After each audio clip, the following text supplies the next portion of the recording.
Hi everybody, I'm Nairi Curse, welcoming you to this webinar series. We'll just chat for a few minutes as everybody is admitted from the waiting room, and we're excited about today's event. There's a lot of people registered. We're interested how many show up. This is a special event for particularly early career researchers and students who are interested in the Academy. And I have to say, I've been around in the Academy for 40 years, so I'm very keen for the next generation to come along and take over. So welcome everybody to the webinar series for the Vision for Ageing in Aotearoa, our combined Age Concern New Zealand Association of Gerontology webinar series. This is an adjuvant to our conference, which was not able to be held this year and is planned for next year.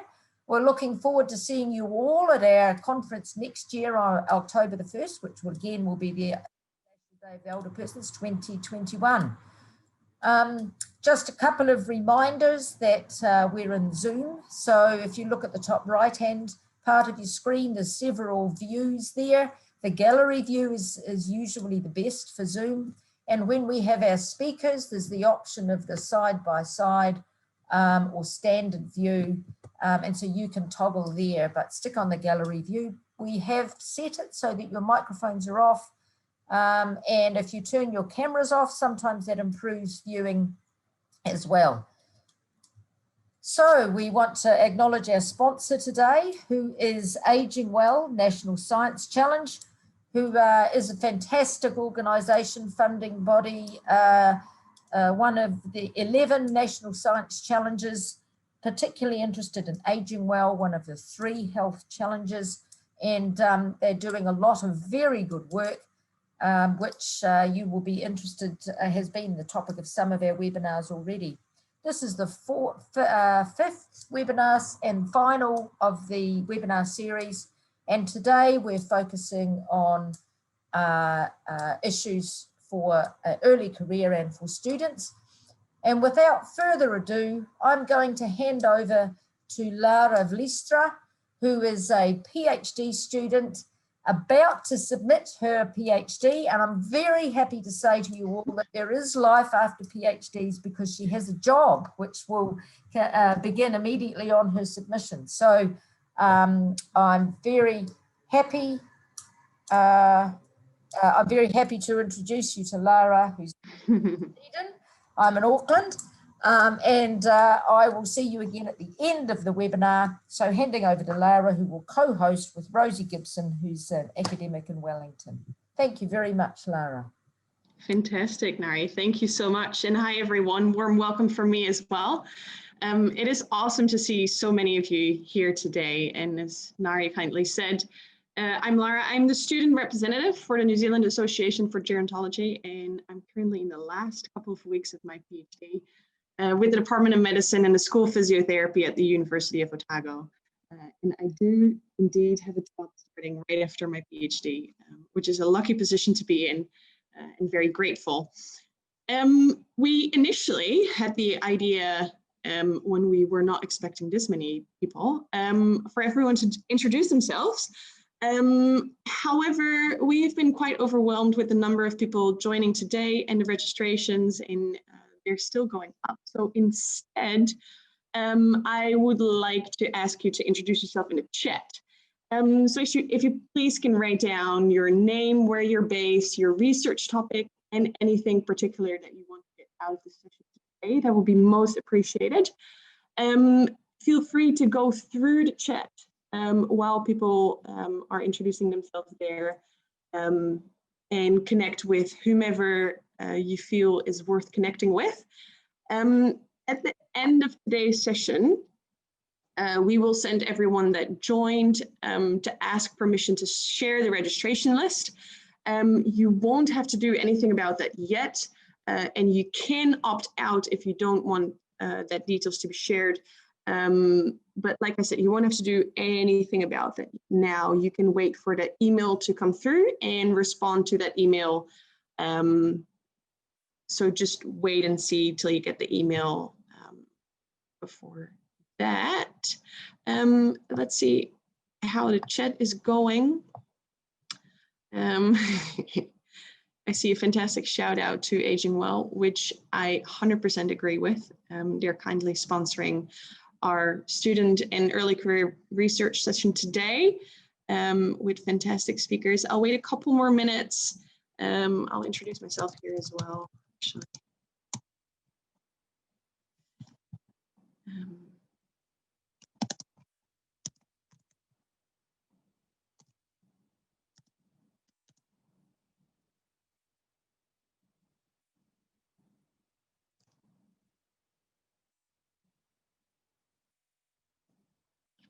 Nice to see you here, Brendan, and great idea to actually just right away share your email address. I will do the same. If anyone have any questions after the webinar, you can always contact me.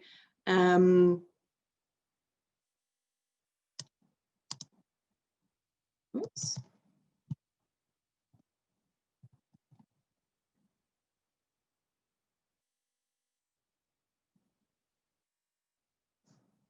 Alrighty. While that is going to keep going, possibly for the next couple minutes, the next thing that I'll do is actually a great honor for me to do, and it's introducing our first speaker for today, which is Professor Waters, who will tell us everything about writing for publication. Professor Deborah Waters is the Director of Gerontology Research at the University of Otago in Dunedin. And she's the Vice President of the New Zealand Association of Gerontology, and currently the Deputy Editor of the Australasian Journal of Aging, and she will become the Editor-in-Chief from January 2021 onwards. She also serves on the editorial board of several international journals in geriatric gerontology, and her own research is focused on sarcopenia, frailty, and falls, and she has collaborators across Europe, Australia, Canada, Asia, and the US. And before I hand over to Deborah, I would like to highlight it. If you do have any questions, there will be some question time at the end. Everyone will stay muted. So if you do have any questions, just pop them in the chat. And Rosie, who's co-hosting with me today, and myself will ask the questions for you. So Deborah, over to you. Thank you very much for that introduction, Lara. And just before I start, I would like to also put in a plug for those of you who have not become members of the NZAG, to please go onto our website and take a look at the things that we do, and the membership, which is really quite reasonably priced for a year membership at around $35, and consider whether you would like to become a member, because we are really going to start driving our early career and student activities over the coming years. So again, thank you again for the opportunity to present what kind of my experiences, and also kind of general information about publishing in scholarly journals. And this has really been driven a lot by the Australasian Journal of Aging, which Lara just mentioned that I'm deputy editor and will become editor-in-chief in the beginning of 2021. Next slide, please. So we didn't do introductions because we had such a large turnout today, which hopefully, though, we'll be able to share all these emails and people will be able to start networking with each other. So I'll start out just giving some tips and tricks to publication. How do you work with editors and reviewers? Translating research into a main message, practice in working. I'll show you about a working abstract, and then we'll have a little bit of time for question and discussion. Now, this is normally delivered as a workshop, and that's how it would have been delivered if we had had the face-to-face conference this year. We will do this as a workshop next year. And I'm also planning and going to go back to the Australasian Journal of Aging and also work with NZAG to possibly get a workshop on also how do you review manuscripts for people who are a little bit further along in their journey. Next slide, please. All right, so let's start with tips and tricks to publication. Next slide. So why do you want to publish? Well, if you're in an academic career, it's really an expectation that you do publish, and that is part of what is part of your performance review. So it does help build your career, and it also helps get you some feedback from your peers or other people who are in areas that are similar to yours or overlap with what you're doing. It helps you connect with other researchers. Okay, so people who are around the world. That's how a lot of my networks have come about, through my research with my international collaborators who read that research and then contact me, and that starts new networks. And also stakeholders who might be using your research results. So we want to be able to translate this knowledge to other researchers, but also more broadly to stakeholders and community and the public. So it's important that everyone benefits from the research that you do and that is published. And that's where we get down to what we call impact. Do people really take up what your results have shown? And does it actually change practice and policy? Now, sometimes this is not, and often this is not an immediate kind of impact. It can take many, many years for impact to come about, but it is important that there's a pathway for impact of the research that's being conducted. Next slide, please. So getting started, don't reinvent the wheel for how you should go about writing a journal article. What I would encourage you to look at is this ICMJE, which is the International Committee of Medical Journal Editors. It's a great website. It's got lots of information about all different kinds of topics around publishing.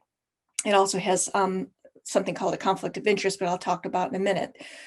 So there's lots and lots of literature around how to write papers, and that's just 2 examples down there. So I really encourage you, if you're early in this journey of publishing, to look at these resources, do a lot of reading in your area, and get yourself a mentor, okay? You may have your supervisor that's going to be your mentor, and that's usually a good place to start. If not, find someone who's really publishing a lot in your area and see if they would be willing to become your mentor. That's a really, I think, critical key for you on your journey to be able to make good progress, and in a reasonably quickly make good progress. Next slide, please. So this is the website that I was just referring to, the ICMJE. So you can see that they've got preparing a manuscript for submission to a medical journal. It's got all the different kind of things. And to say that, not to say that this is always going to be exactly how a journal will do it, that each journal has specific requirements for their journal, but it is generally like you see it in this slide. And then you can see up at the top, all across the row where it's recommendations, the next one over is conflicts of interest. Whenever you submit a publication, you will be asked to submit conflict of interest forms, and this is the form that you would be using for the vast majority of the time. And it's an important piece that has to be submitted because you have to show that you have no conflict, so that you are not going to personally benefit from this research being published or anything coming out of it, as well as your co-authors. So that is a requirement for publications to have those conflict of interest forms. Next slide, please.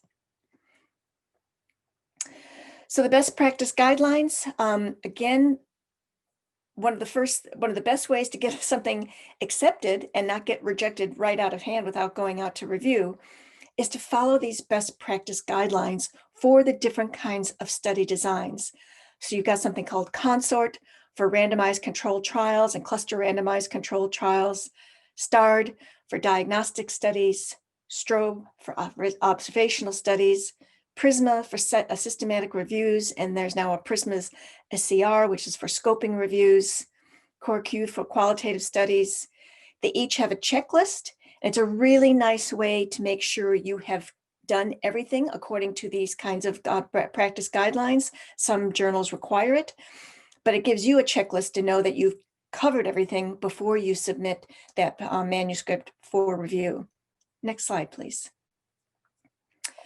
Ethical approval. So besides having conflict of interest, you also need to have ethical approval. It's necessary for publication. It's often one of the first things we look at as editors and associate editors when we're doing a review process. If it's not clear that there's ethical approval, it will not even be sent out to review. It'll be rejected out of hand. There is something called minimal risk projects, which means when you're doing ethics in humans, you have to have human ethical approval. If you're actually doing interventions, that's key that you do no harm and you have the benefits outweigh the harms. But some of the minimal risk projects, meaning things that don't really pose high risk to participants, would be things like secondary de-identified data, like the NHANES, publicly available, quality assurances or audits, where you're going in and auditing a practice. These need ethical approval, but they go through a slightly different process, and it's not any less arduous, but it's just not quite at the same level as you go through human ethics full review. And if you have data that you're using that's freely available for the public domain, something like the N. Haynes data set out of the US, it is open source. It often doesn't really require ethical approval, but if that is the case, it's still a good idea to go through even the minimum risk kind of ethical approval so that you have some evidence that you have thought about this and actually gone through the steps for ethical approval. Next slide, please. Authorship. I encourage you to look at this Vancouver protocol, and there's some very specific protocols and around formal policies around who gets included as an author and the order of those authors. And you don't want to leave this to the last minute. This can be really quite a contentious issue if you don't talk about this with your co-authors from the start. So according to the Vancouver protocol and the way that it's viewed by journals, is that for a person to be a co-author, they have to be involved substantially on the concept and design or the analysis and interpretation of the data. So it can be one or the other. They have to be involved with drafting the article or revising and critically revising it for important intellectual content. And everyone who's a co-author must approve the final version that is to be published or submitted for review. Now, the person who is the first author is, as you would think, has done the most work. It's usually their idea. They might have gotten the funding. They are the ones who are driving that particular article. But the author's order after that is really quite different. Sometimes the second author is also the person who's put in a substantial amount of work, and then the third and fourth. But people look at the last author, particularly people who are newer to publishing, and think, oh, that person mustn't have contributed at all. And that really may not be the case at all. Oftentimes, that last author is what we call the senior author. It might be a very senior researcher, and the first person might be a student or someone who's more of an emerging researcher. And that last author may also be what we call the contributing of the corresponding author, and that's a person who gets any kind of queries or gets all the correspondence from the journal that you've submitted to. So it's good to think about this, who's going to be first. That's usually pretty obvious. Second, third, and fourth, there might be a bit of discussion. And then the last, particularly if it's going to be a corresponding author. Next slide, please. Choosing a journal. And this is critical to being successful in at least getting your article sent out for review, because it doesn't always get sent out for review. It can be rejected right away from the editor-in-chief. So you don't want that to happen. And that's choosing it wisely. You're going to write for a specific audience, for a specific journal. If you can, find out who the editor is and editor-in-chief, because that's who your cover letter is going to go to. And it's good to know some background on that person. You might know who that person is, or you might know other people who know that person. It's kind of good to kind of get a feel of who the editor-in-chief is. But it's absolutely critical that you follow all the author guidelines, and that will be specific to each journal. Will have author guidelines. And like I said, they're similar, but they can be variations. And the last thing you want to do is, if you get rejected by one journal and then you decide to submit to another journal and you haven't looked at the author guidelines and they are different, and you resubmit it and it doesn't fit their author guidelines, it will get bounced right back to you, usually by the editorial team of whoever the publisher is. They look at those kinds of things first off. Next slide, please. So you want to think about the scope of the journal, okay? Consider, again, the instructions for the author. Look at previous issues. You can get on their website, and most of them will at least let you look at some content or titles. You may not be able to access full papers, but it'll give you a sense of kind of what they have been publishing, whether or not your manuscript might be a good fit. Are they having kind of a lot of things in a certain area at a certain time that it might fit? Like COVID right now is a big, quite a lot of content being around COVID being published. You also want to look at the impact factor. Okay, these are used to rank the different journals. So you go in and look at how your particular journal ranks in comparison to others. Unfortunately for geriatrics and gerontology, our impact factor is not as high as some others. It's when you compare it to something like the New England Journal of Medicine, which is the highest impact factor of journals in medical fields. It's a huge number, like 75, whereas the impact factor for most other journals in our fields are much, much lower than that. Ask yourself, would you cite the journal that you're going to actually be submitting to? And also check reference lists of the journals that you have referenced to see where those are being published to help you think about where you might submit your paper to. Next slide, please. Also think about your audience. Who do you want this message to reach? Think about beyond your own discipline as well as your own discipline. One consideration is the speed of response. How long will you wait for your answer? And that means from the time you submit to the time you get some kind of reply back. You'll either get an immediate rejection from some, hopefully you get an immediate rejection, and it doesn't take a long time for, if you are going to get rejected, for that to happen. What actually can drive a lot of that is finding reviewers. And this is why I'd like to do some workshops on teaching people how to review, because that's probably the biggest challenge for all journals across all disciplines, is finding reviewers. People are busy, and it's really can be quite difficult, and that really can slow down how quickly things happen. Speed of publication. When you look at journal articles, often, not always, but often they will have either down in the lower left-hand corner, usually it's in the lower left-hand corner, can be in the lower right-hand corner, it will say the date that it was submitted and the date that it was accepted for publication, and then you can figure out from there how long it actually got to be published.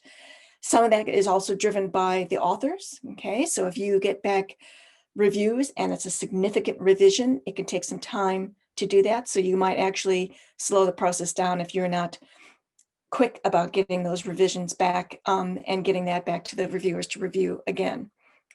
And you might ask what the current backlog is. That's a little more difficult to know about, but if you do, and I would really encourage you to start looking at who are on different editorial boards for journals, who are the associate editors.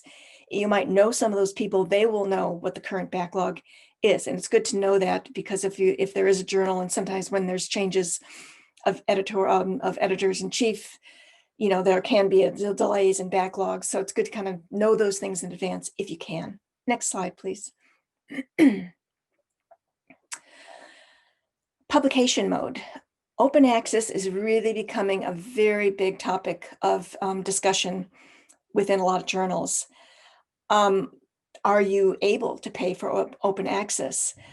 Unfortunately, open access is still extremely expensive. Typical open access is anywhere between $2,500 and $3,000 US dollars. So that's a big amount of money for one article. And then your institution is going to be wanting you to publish more than one article a year. So it is a challenge with open access, and a lot of editors-in-chief right now are discussing these kinds of things, how to make it more accessible. Are you okay with online only? If that's the only kind of access people will have, and more we're going to online only rather than hard print. And certainly in the lives of COVID, this is becoming more and more essential. And think about the copyright considerations. It probably won't stop you from submitting to a journal, but you do want to look at the fine print, because what you're agreeing to when you say you sign your copyright is that they basically own that article. They own the figures, they own the tables. And if you're going to be using those things for other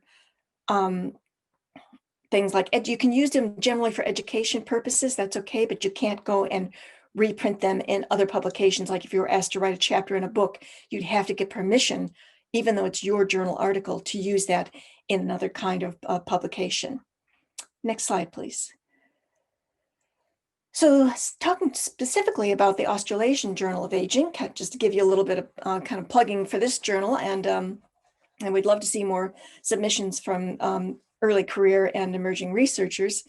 This is the official English language of the Australian Association of Gerontology, Aged and Community Services Australia, Australian Council on Aging, and the Australia and New Zealand Society for Geriatric Medicine. Now, you don't see NZAG listed on there, and we are hoping that sometime we are in a position, particularly if we get our membership up, that we can offer this as a membership, as something that you get with your membership. So it publishes original articles dealing with the area of gerontology and geriatric medicine. So very broad of what they are interested in. Next slide, please. So the types of articles that are published in AJA, and this is typical, original research articles, very standard for what you see in most journals. This is a typical kind of word limit, 3,000 words, 30 references, 5 figures. Make sure that you do abide by that. You can't go send an original article into the AJA with 4,000 words. It will just get knocked back immediately. It won't even be sent out for review. So you want to make sure that you're abiding by these kinds of parameters. Brief reports, that's also common in many gerontological journals, 1,500 words, 20 references, 2 figures and or tables. So this is brief reports of pilot work, small studies. It can also be things that are really important kind of areas of research that you want to get out quickly. And you might think about sending a brief report abstract to an editor-in-chief and saying, are you interested in this? Rather than going through, and if they indicate yes, then that's great, because then you can send it through and it'll get processed pretty quickly. Review articles, also the same. You might want to check if they're accepting review articles. These have more word limits, bigger amount of references. And generally, they're looking for systematic reviews now, meta-analysis, and things that are really have much more systematic kinds of approaches to review rather than narrative reviews. Next slide, please. Specific to AJA, they have innovation and translation. So this is looking at innovative policy and practice initiatives, examining policies and practice, which is great, very interesting kinds of research that goes on in this area. Then you have letters to the editor. Again, very important that you probably email that editor-in-chief and ask if they would be interested in a letter to the editor. And I had one recently published in a journal that I knew the editor, and I saw an article because on the editorial board that I thought that would be of interest. It was of interest, and it was published really quite quickly. So it's good that you can kind of increase the speed of things happening when you go directly to the editors-in-chief and find out if there's interest, because if there isn't, then you really don't want to be spending your time on that. And in AJA, they also have reflection, which is really a nice touch of poetry and other kind of stories that they have that are related to aging. Next slide, please. Writing style. This is where experience really counts, okay? You want to get used to writing short words, short paragraphs, simple, keep it simple, don't write complex long sentences, use active language. Make sure you're fitting the specific writing and formatting criteria of the journal, and use the correct referencing style. Again, that's those instructions to authors. Next slide, please. Make sure you clearly articulate the aims of your research and relate that to the main message. The introduction should, of course, support your aim, but you'd be surprised how many times that doesn't happen. The methods provide detail for the data collection related to those aims, and you want to make sure that when you write your methods, they are detailed enough that someone could replicate your study if they wanted to. And people do that, and that's how we find out whether we have consistency in those results, whether someone can replicate a study. Your results should only talk about your aims. Don't go off and talk about a lot of things that are unrelated to what your aims were. And you should use your key findings to deliver that one main message that you're trying to get across. Next slide, please. Don't be wordy, okay? Keep it concise. Don't they say things like is reflective of, is indicative of. There are some good measures available that, just keep it to very simple kinds of language.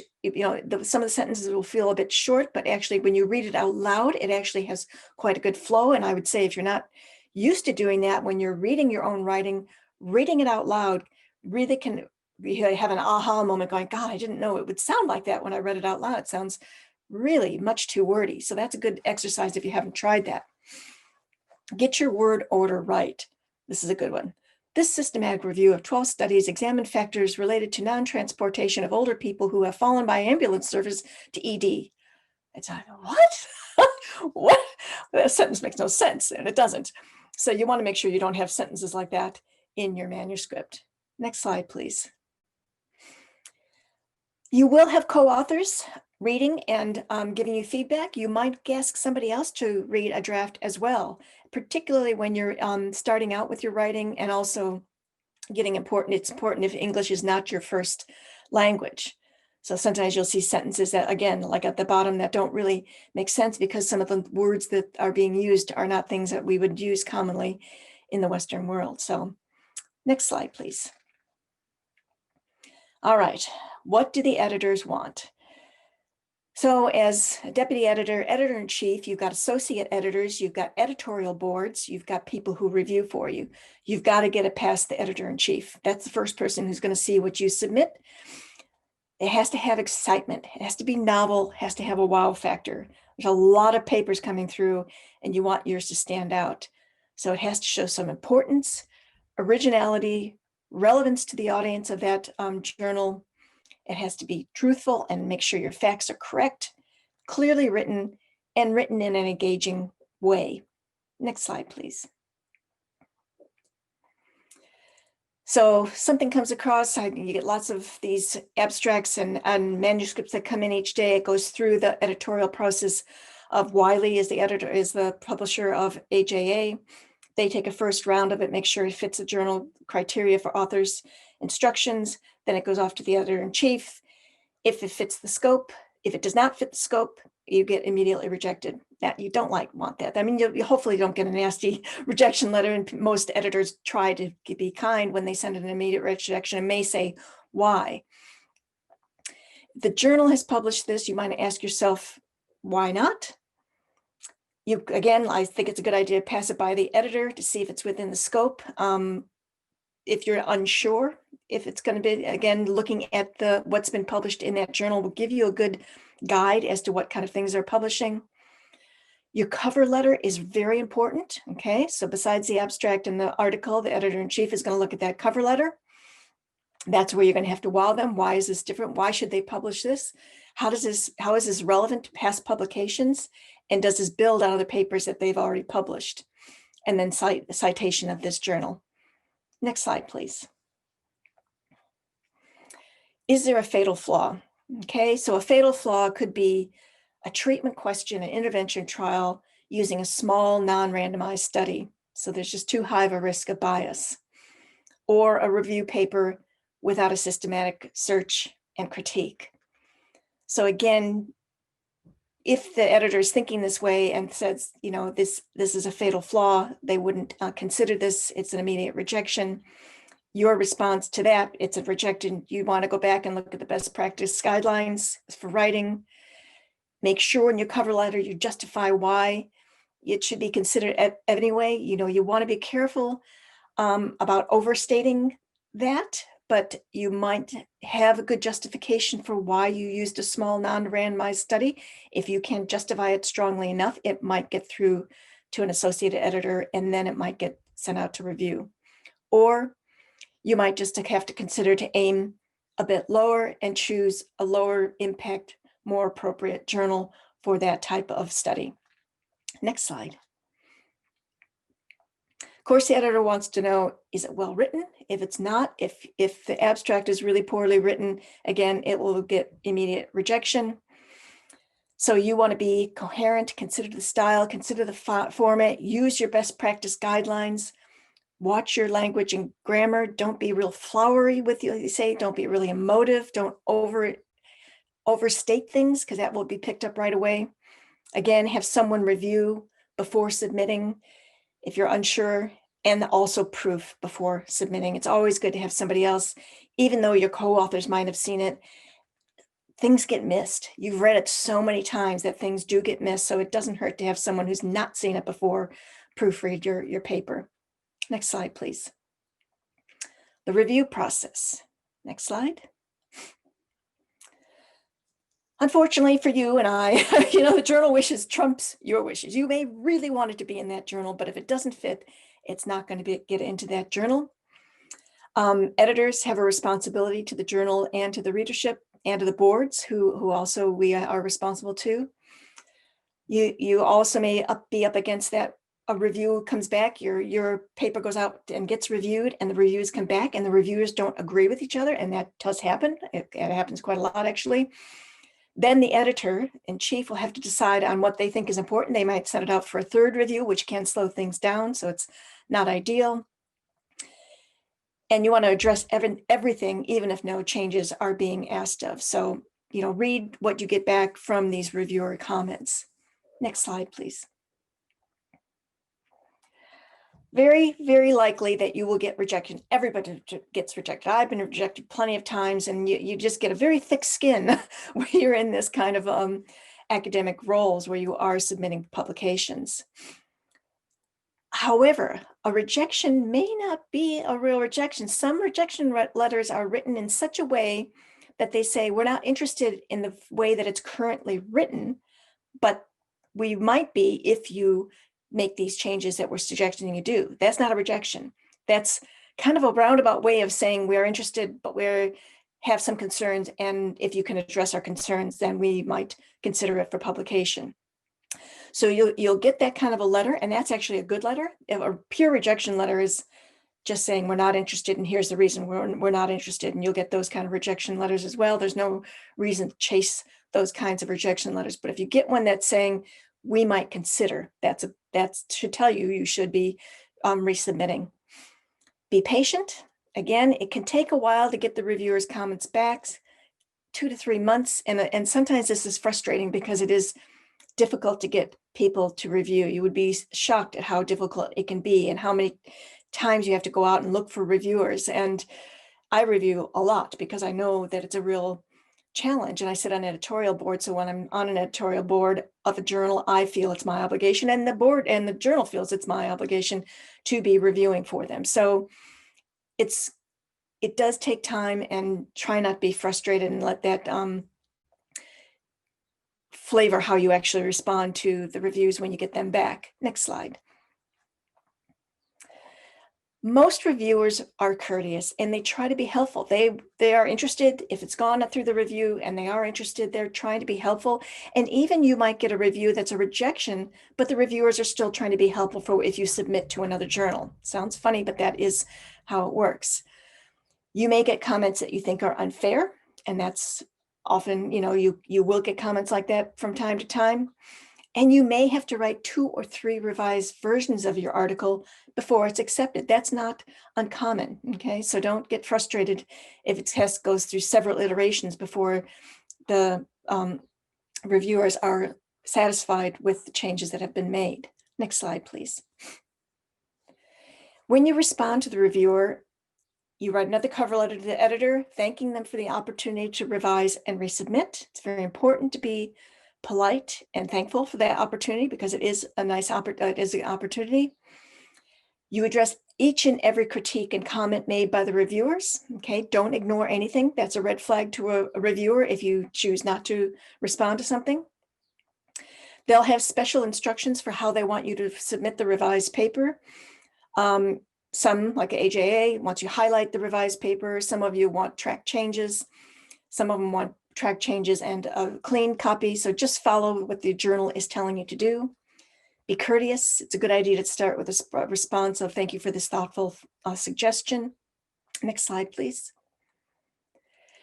And deconstruct each of the comments into the individual things that you need to respond to. So each reviewer will write a few sentences, hopefully, and you have to kind of deconstruct what that message is. What do they want you to respond to, and how do you respond to it? Try to respond to the majority of the changes. Don't rebut everything and feel like you're right. That's not going to get you anywhere.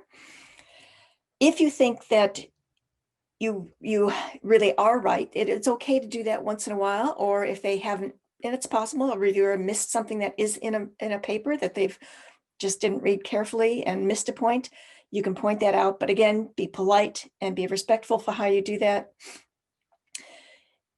What, from the reviewer's perspective, is what they're trying to achieve is the manuscript is going to be improved. Okay, so you need to be thinking about that when you do your responses, that is really what the end goal is, to improve your paper so that it can get out and get published. Give reasons, again, if you don't accept their suggestions, but be careful with how you do that. Be careful with how frequently you do that. Be polite and pragmatic. Next slide, please. If you disagree, but it's easy to change and it doesn't affect the science, just do it. Okay. You can, be really disagreeable, but if you come back really disagreeable, it doesn't really go down well with the reviewers who are reviewing it. And so just be cautious if you do that.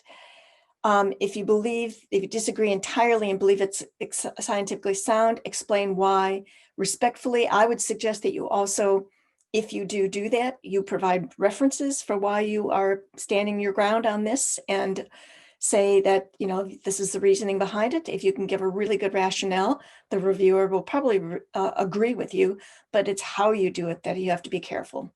Next slide, please. This is a really good way to so submit your comments. So you've got reviewers, comment number 1, comment number 2, you say exactly what you deconstructed from the reviewer comments, where you actually made those changes and what the amendment is. You want to make this reviewer's job easy. The harder you make for it, the less likely it is you're going to get through and get this paper accepted. So make their job easy so they can see that you've made those changes and that you are addressing the concerns that they've raised. Next slide, please.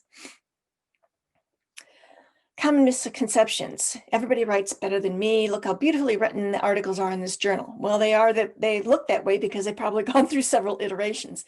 It's unusual, although it does happen occasionally, that you don't get many kinds of revisions and it gets accepted, but that is very uncommon. Most articles are redrafted and rewritten, like I said, at least twice. You don't want to think that if your article is rejected just by the editor, that it's no good. It probably means that it just didn't fit what the journal is interested in right now. And if you go for high impact journals, the highest impact journals in your field, they have very high rejection rates. And often those kind of journals, and I'm talking New England Journal of Medicine, British Medical Journal, Lancet, if they aren't interested, you get a rejection letter often within 24 hours. So yeah, kind of brutal, but that's how they work. Next slide, please. If you get rejected by one journal, that certainly does not mean no other journal will accept it. It means the opposite. Hopefully you've gotten some good feedback from the reviewers to revise your journals, your article, so that you can submit it to another journal. Again, read the comments carefully, decide whether to change the article and resubmit to another journal, and make sure you go in whatever that journal is that you're going to resubmit to, that you follow their instructions for authors. Next slide, please. And I'll just quickly go over this because I know we're running short on time. Tools for preparing an article. This was really more around the workshop-y end of it. A main message and a working abstract. Next slide. You've got a main message. This is where you start your paper. You want to have 20 words or fewer. Okay, this should be the news. This is what's got to grab people. You got to have that one main message that's going to grab people from what you want them to take out of this article, and for an editor to say, wow, okay, I'm going to read further and find out more about this paper. Next slide.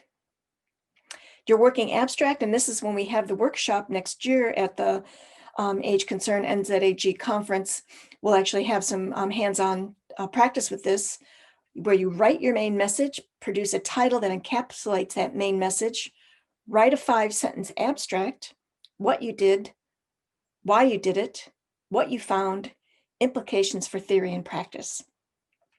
It's a really good learning exercise to write your abstract. When you write your abstract, when you're trying to get something into a conference, it's a really good exercise to get your thoughts clear. And that's what you really want to drive at. Short sentences, concise, get your message across, make sure there's a wow factor. Next sentence. Sorry, next slide.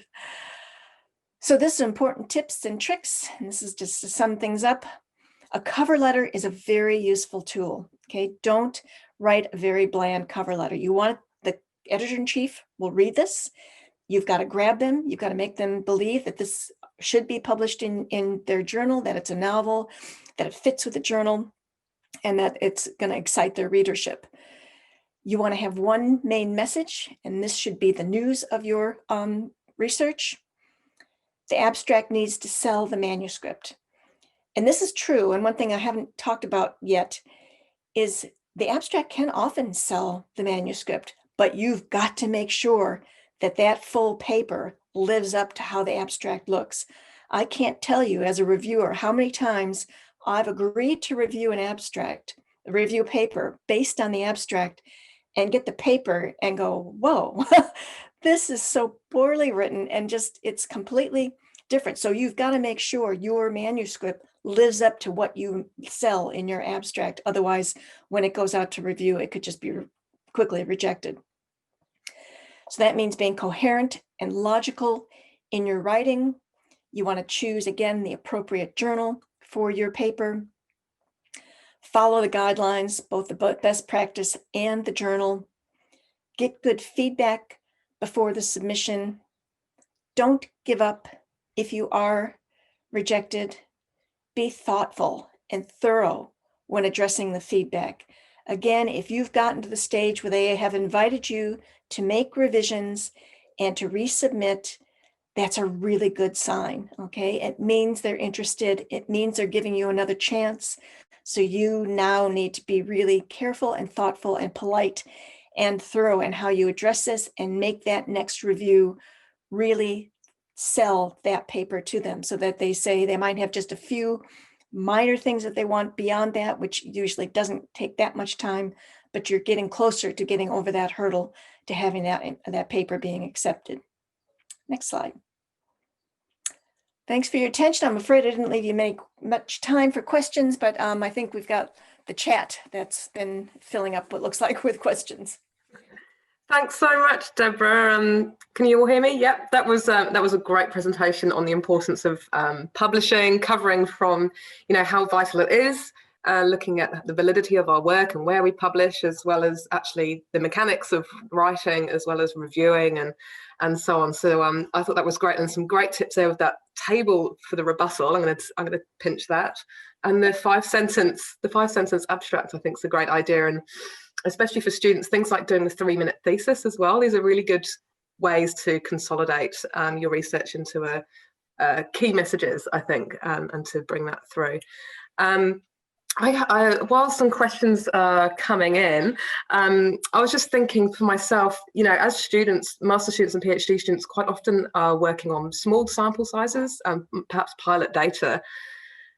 And then there's obviously that push to publish that work. And it's quite tricky balance there on, if the co-authors or supervisors are wanting to hit those high impact journals, but also, how do you balance that out with perhaps actually getting it published without being rejected over and over again, striving for those, or perhaps is it more suitable to look for a more local journal where you'll actually perhaps get more translation if it's more a smaller sample size and perhaps a locally focused study? Can you comment a bit more on that? Yeah, I totally agree with you that, Rosie. I know there is pressure or can be pressure from supervisors and co-authors to aim really high for small studies, but you're right. What you don't want to do is, particularly when you've got emerging researchers or students, is to set them up for repeated failure, because that can really be damaging to people's confidence. So, and journals of the higher impact journals are getting pretty ruthless now with small sample sizes. They are just, really not accepting much of those unless it's some really novel kinds of, and you better to go with a brief report, possibly, if you're going to target that journal and get a letter to the editor. But I think your suggestion of going to a local journal with something that is more translatable is probably your better approach. Mm-hmm. If you get pushback from your co-authors, then you might say, well, let's see if we can at least get a nod from an editor-in-chief as to whether this would even be considered, because they will quickly tell you whether or not that is even of interest. Yeah, thank you. Nari's just reminded me to introduce myself. So sorry, I'm Rosie Gibson. For those who don't know me, I'm from the Sleep Wake Research Centre at Massey University, where I'm finished my PhD 5 years ago there, and I'm still working there as a postdoc, and my work's all to do with sleep and aging, people with dementia and caregiving. My email address is further up the chat chain. There are a couple of questions coming in, one from Silke Morrison asking, could you elaborate a bit more on the use of passive versus active language when we're writing for publication. And I suppose also another comment there might be around the use of first and third person tense. Yeah, is there anything else you can say on those topics? Well, yes, I guess, yeah, it's a real trade-off between scientific writing, which can be very, very dry, and writing something that is really readable to that readership. And different journals will have different styles. And I guess one example that I could give you would be, I was very privileged to be part of a team that got published in the New England Journal of Medicine a couple of years ago. And it was a very interesting experience because they had a very stylistic way they wanted us to write, which was different from the way they had accepted the article. And this associate editor was basically rewriting parts in the way that they wanted it, which was a little bit more active language, or active kind of active language. So I would say your best bet with hitting the target for whatever journal that you're going to is read what's being published in there, because you will see some things like New England Journal of Medicine and other journals, Journal of Gerontology, AJA, where the editors might come in and start giving you some guidance on the kind of language and tone and tense they want you to use. And I can't tell you how much it bothers me when you review things and people are talking in, like we're doing this now instead of this is what we did. So they're not using the right tense, or they're mixing up the tenses. So that's kind of just a more of an annoying thing for a reviewer. But I would say whatever journal it is that you're targeting, go and read what they have published, because that will give you a good guide. Of what Robin Gibson has a good comment here about how, yes, distressing it is with all these rejections, actually brings you to tears. I think we can all relate to this, especially, with journal rejection as well as funding rejection and so on. Really appreciate the talk, and asking if we have any more suggestions. If you've got sort of PhD supervisors from quite different disciplines, which often we do, and then you're trying to write articles, they're trying to help you write articles in quite different ways. How do you negotiate being able to write an article that's perhaps directed at multidisciplinary audiences? I suppose if it's you're the first author and it's your research, it's again, and this kind of feeds into Andy's talk a bit, perhaps it's like taking that ownership and directing it yourself. Or what do you think, Deborah?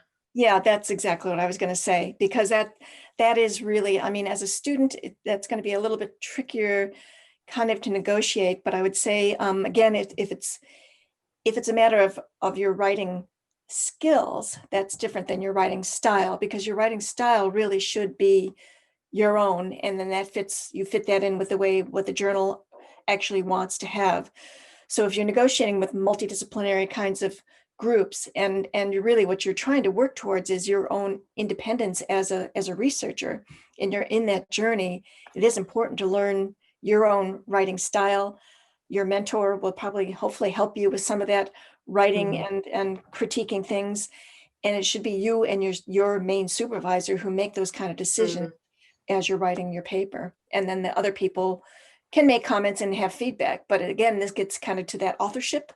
Who's doing the most writing on it? It should be you and probably your supervisor, your the first and second co-authors, and then whoever the senior person is, and then the other people can put put comments in and change things, but they shouldn't be doing the main writing of the paper. Yeah, and Robin comments again here how different the styles are between, for example, medical journals from allied health versus psychology and so on. And I think I can relate to that as well, kind of in being in a department where I have a very strong chronobiology mentorship, whereas I've brought aging into the department, so I'm looking to publish in journals like the Australasian Journal of Aging and Aging and Society, or Dementia, which are quite new to my co-authors. So it's having to tread that new path together and make, and I guess that's what, as early career researchers, we're sort of doing is treading those new paths and looking for those new avenues, because in theory our work is novel. Okay, any other questions? Andy has something about selecting the most appropriate target journal for your manuscripts. Have we covered that off a little bit? The other thing I was going to say earlier on when you're talking about mentorship is, I think if you haven't got strong mentorship when it comes to looking at best ways to write and publish and so on, if you don't have that in your department, then that's why joining associations like NZAG is so important, because we can link you up with strong academics and people who can offer you mentorship outside of your direct department, especially if it is a new area to you. Yeah, I totally agree with you, Rosie, and I think that would be a good thing for NZAG to be offering, particularly for the early career kind of it's going to be started, that might be something that could be offered, and certainly peer groups. I know in medicine, in the School of Physiotherapy, they have peer groups that work together, graduate students working with undergraduate students who are writing and learning, so learning from the peers. And then and if there is a need, then you just need to kind of make your voice heard, so you get that kind of support. Make that happen. And that's Lara will introduce that at the end of today's session, that we are going to be linking up students and early career researchers. Okay, are there any final questions for Deborah before I introduce our next speaker? I think that's it. You can carry on. If you come up with any other questions in there, please feel free to carry on typing in, because there will be time after Andy's presentation as well. Okay, so without further ado, I would like to introduce Associate Professor Andy Towers. Andy's from Massey University in Palmerston. He was apparently he was a relatively middling student, but now he finds himself as an Associate Professor at the School of Health Sciences. He's the Director of Teaching and Learning at the College of Health and the co-lead of Massey University's new Mental Health and Addiction Programme. He's a foundational member of the Health and Ageing Research Team at Massey University, and he runs the government-funded Health Work and Retirement Longitudinal Study, which is the HWR study from 2006 to 2020. He's using this data to lead an international team exploring the prevalence and predictors for harmful alcohol use in older adults and screening techniques for primary healthcare. He has lived with imposter syndrome, and he now apparently sees it as a superpower. So I think we're all really looking forward to hearing. I love that this leads on really well from Deborah's presentation, you know, about kind of sticking up for our work and publishing it and rebutting comments, because it can be really hard. And I think, Andy, the floor is yours to tell us a little bit more about imposter syndrome in academia. Thank you. Tēnā koutou kua hui mai nei I tēnā rā, ko Andy Towers tōku ingoa, kei te kura hauora tangata au e mahi ana. Kia ora everybody, welcome. Thank you very much to NZAG and Rosie and Nari for inviting me to speak today. My name's Andy Towers, I'm from Massey University, as you've heard. It is interesting to be increasingly asked as you get older to talk to groups, especially when you have imposter syndrome, because you look around and think, me? What? I don't understand why you're asking me. So to be talking about imposter syndrome, finally I've been asked to talk about something I know about. What I want to do is just talk a little bit about what imposter syndrome is, and who's more likely to get it, what it feels like, why we get it, and how you can actually harness it for good, for your own good and for the good of your career. So I'm just going to walk you through a few of those steps, and then I'll leave a bit of time at the end to answer some questions. And please, I'll say this at the start and I'll say it at the end, definitely ask any questions. There are no stupid questions, and that's what you'll see when we get to the end of this presentation. There are no stupid questions. If you're worried about anything, particularly about not feeling good enough, or how you get better, ask away. There is no question that can be worse than the questions I've asked in my career. Okay, here we go. Firstly, what is imposter syndrome? Okay, at a glance, any student, you might yourself be feeling that you're in a situation where, for all intents and purposes, you're a great student. You've either completed your undergrad and going into postgrad, or you completed postgrad and you're looking for, as an emerging researcher, to go into a job. Everyone looks at you and says, that is a shining light, they're doing really well, fantastic. What they don't realize is that what they see is a mask. The imposter, person that feels imposter syndrome, feels more like an accidental academic. They go through their life thinking, I have no idea what I'm doing here. Everyone seems to know more than me. how long is it before someone's going to tap me on the shoulder and figure out that I don't belong here? That's what imposter syndrome feels like. Ultimately, you're thinking, I don't know enough. What I know, the pool of my knowledge, the pool of my experience, what I have to offer is nothing in comparison to what other people have. I don't seem to have that experience. I don't know what those people know. How come they know it and I don't? And we're the same age. It just doesn't make sense to me. What I'll walk you through, hopefully by the end of this, what you'll find is that the reality is that's not the case. The reality is, particularly if you're from undergraduate or postgraduate, or you're an emerging researcher, what you know has value, first of all. And secondly, you're not expected to know everything. If you're at a point where you're doing a PhD or your master's, or you're emerging into a new field, you should be outside your comfort zone. What you know, that pool of your knowledge is important, but it'll grow over time. So that's what you need to know first off the bat. Imposter syndrome is really difficult to deal with, but it can get better over time. I'm not saying it'll disappear. Okay, what is it? It's really interesting to look back on the research and for something that I feel, and I definitely put my hand up and say I definitely feel imposter syndrome. So Pauline Clance and actually Susan Imes, I should have actually mentioned as well, they kind of coined the term imposter phenomenon, imposter syndrome, it's also known as, because they were doing some research interviews as clinical psychologists. They were interviewing about 150 successful women in the US, and just talking about what it was that made them successful. And what they found was a very, very odd thing that they weren't looking for, which was that a lot of these women were saying, well, I might be successful, but it's for these other reasons. They were discounting everything. And it was really puzzling for them before they realized these women feel like imposters. They don't feel like they deserve the success that they very, very clearly have. And so from that point forward, there's actually been quite a lot of research on imposter phenomenon or imposter syndrome. And thankfully for me, particularly for this presentation, Bravata et al.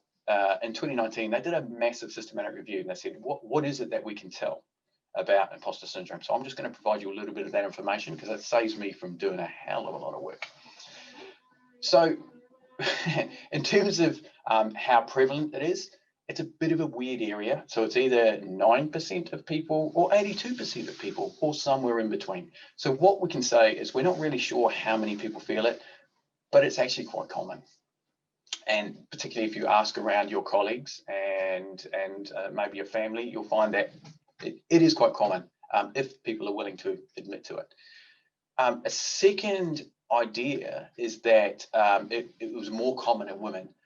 It certainly is common in women, but it's also common in men. A lot of the research that Bravata et al. Talk about, they say some found that it was more common in women, but also a lot of the research focuses on women.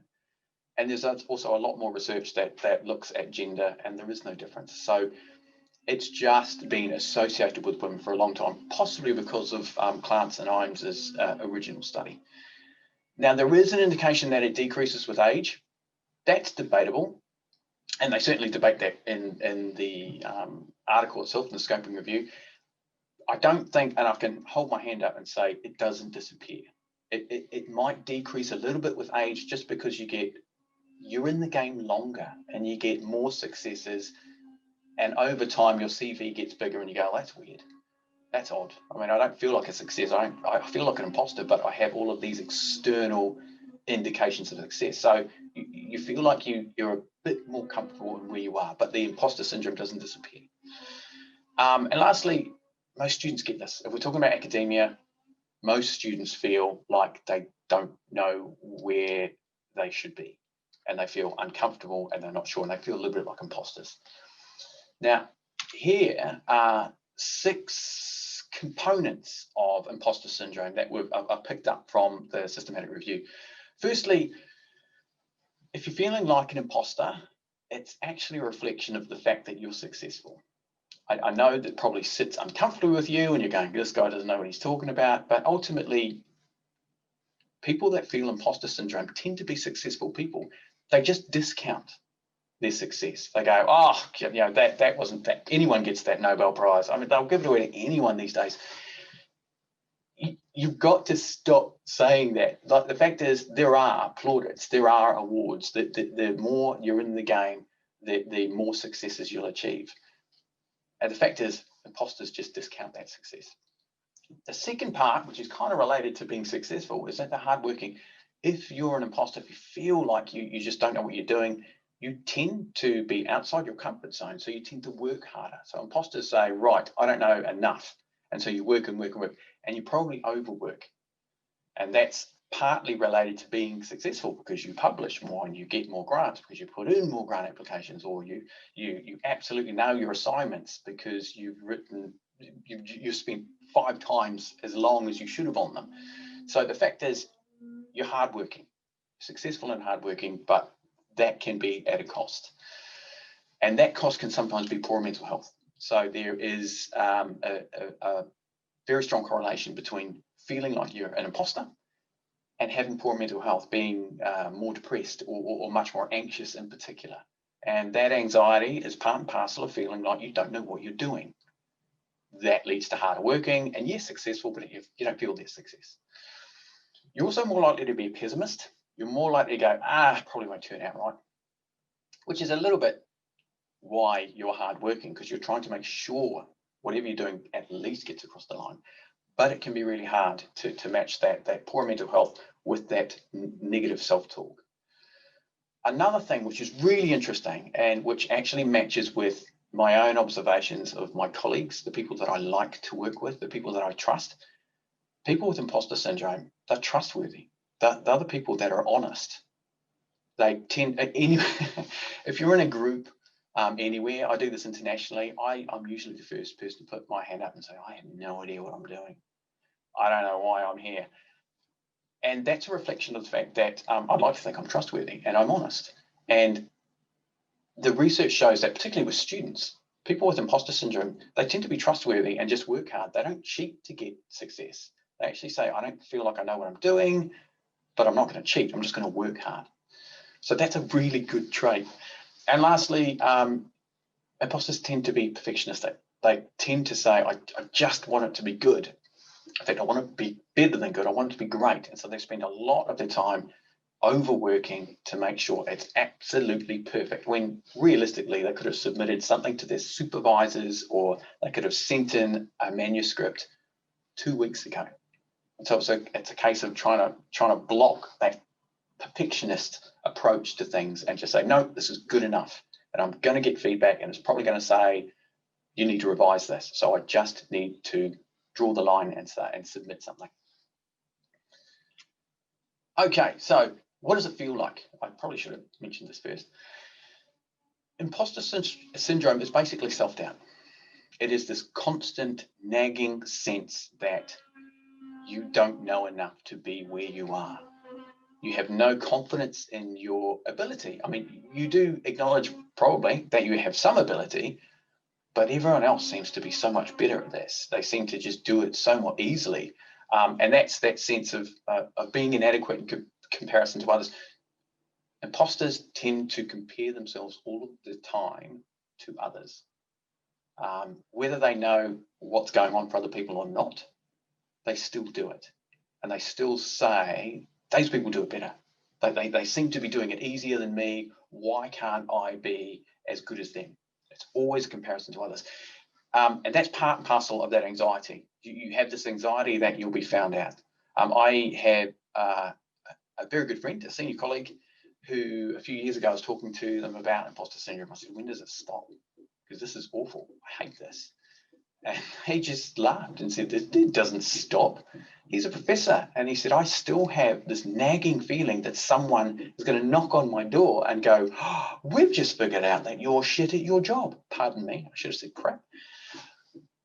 But it doesn't stop. It doesn't matter how far you rise. And just before, Nairi, I'm going to mention it, just before we came on air, Nairi said, please, I suffer from imposter syndrome. It doesn't stop. And please mention me if you can, or if you would like. And I also, like, I definitely do. And Nairi says she does. And Nairi's a professor. And one of those people in New Zealand, particularly in gerontology and aging and social research, you look up to. And so to hear someone at the pinnacle of New Zealand research area say, "Oh no, I'm completely imposter," it's heartening. It makes you think, "Oh, thank God! I didn't know how I was going to keep going." It's very, very hard for people that are making their way through. And again, it's a constant negative self-talk. So if you feel anxious, if you feel depressed, if you feel that you're working much harder than others, and others seem to do it easier and do it better, you're constantly going to say, "What the hell is going on here? Why is this so hard for me?" And so you doubt yourself. Now, if you look back, and this is what imposters do all of the time, and I can attest to this. If you look back on your career and you say, here's postgrad entry through passing postgrad courses to your first publications to your PhD to getting jobs, imposters have a phenomenal way of discounting all of that. All of these things are success. They are markers of success for you as an academic. And I'll speak from an academic's point of view. They are all markers of success. But imposters have an amazing ability to turn that round and make them look just as crap as they think that they are. And so postgrad entry, they go, "It was luck. It was luck." They probably had a small cohort that year, and they just let us all into postgrad from undergrad. Passing courses of postgrad, they go, "It's a fluke." Most of those I sort of got Bs or maybe B plus. It's fine. Maybe the course coordinators didn't know what they were doing that day. Publishing your first article. It was my supervisor. It was 100% my supervisor. It had nothing to do with me. Going on to attain your PhD, you would just say, "Oh, everyone does. When was the last time you heard of someone being failed for their PhD? As soon as you're in the system, the university will pass you." And going on to getting a job, "Oh, they must have been desperate. They mustn't have paid attention, or there must have been no one else that applied for it." At every single point where there's success, markers of the fact that you belong and that you know what you're doing, imposters discount. And I do this myself. I put my hand up, and it's only when you lay it out like this you think, "Oh my God, I've done that my entire career." So for those of you that are sort of midway maybe through this, just be aware that it doesn't stop. It doesn't necessarily have to undermine everything you do. It's just about how you go on from this to manage it. Now, why do we get imposter syndrome? So specific to I'll talk about academia, particularly not only because everyone's in it at the moment, but many of you may go on to pursue academic careers. This is not to say that the information I have isn't relevant to the private industry or NGOs, but it's certainly what happens in academia. So it's almost like academia is designed to make you feel like an imposter, whether you did at the start or not. It's a surprise to find anyone that comes through the system that feels like they know what they're doing. When you started undergrad, you were immersed in a world that is new. There's a whole lot of new information. We've now compressed it. It used to be 4-year courses when I did it in my undergrad, and now it's semesterization. So you've got 4 courses within 4 months that you've got to complete. All new information, constant assessment along the way, and you're constantly comparing yourself to others. So there's little wonder that you think, "Wow, this is new and this is very, very bizarre." That is particularly so for first generation university students. I'm a first generation university student. None of my family had ever been before. We didn't know what universities were. And so when you're in that position, it's an extraordinarily foreign environment, and you feel like you don't belong. So then to be constantly assessed, it just ratchets up that sense of being an imposter.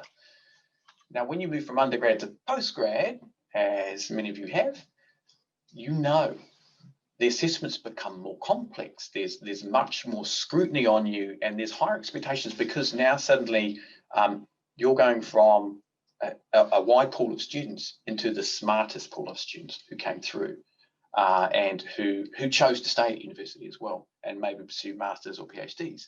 So suddenly you're thinking, "Oh God, there's very little room to hide now." Guess what? It doesn't stop. Once you submit that PhD, and if you get into academia, it can feel a little bit terrifying. because there's very high expectations of your knowledge and your understanding. You're hired to do a certain thing. You're hired to teach in a certain area. So suddenly the expectation is, oh, I'm meant to know all of this?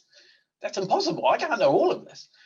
And there's a very high expectation of capability. Suddenly you go from 3 years of PhD or 4 years of PhD to doing research, doing teaching, doing administration, doing community engagement, doing administration, and you're meant to do all of this in 37 hours a week. It's really, really hard. And so there are constant points at which you think this is tough. And as an imposter, you think, should I be here? And how come other people seem to be able to do this and I can't? And if you break it down, there are parts of the academic life and the academic role that are difficult. Now, just to say, we had another discussion before this, that I love my job. I mean, my job is one of the best jobs in the world. I get to teach what I want. I get to research in areas that I'm really interested in. I get paid to go overseas. I can have coffee at 11 o'clock on a Tuesday at a cafe with a mate chatting about research. That's an incredible job. And I really, really love my job. But there are also aspects of the role of an academic that are almost designed to enhance your feelings of being an imposter. There's a lot of points at which there is stress, you're outside your comfort zone, and you have a lot of negative feedback. Now, regardless of how good you are as a lecturer, there are always going to be times when you have student complaints or staff complaints to deal with, and they'll hit you and you go, but I thought I was doing a good job. And they really knock your confidence. There's often very little positive feedback. So you can often get positive feedback, but being an imposter, we discount it. But there are quite a lot of times the university, it doesn't care if you're a good lecturer. It just says, just get the thing taught. There's an increasing workload over time. I'm certain that certainly a massive, but I know at other universities, both within New Zealand and around the world, there's just an increasing workload, and there's never enough support or time. And the university expectations of you as an academic, they keep ratcheting up as a lecturer.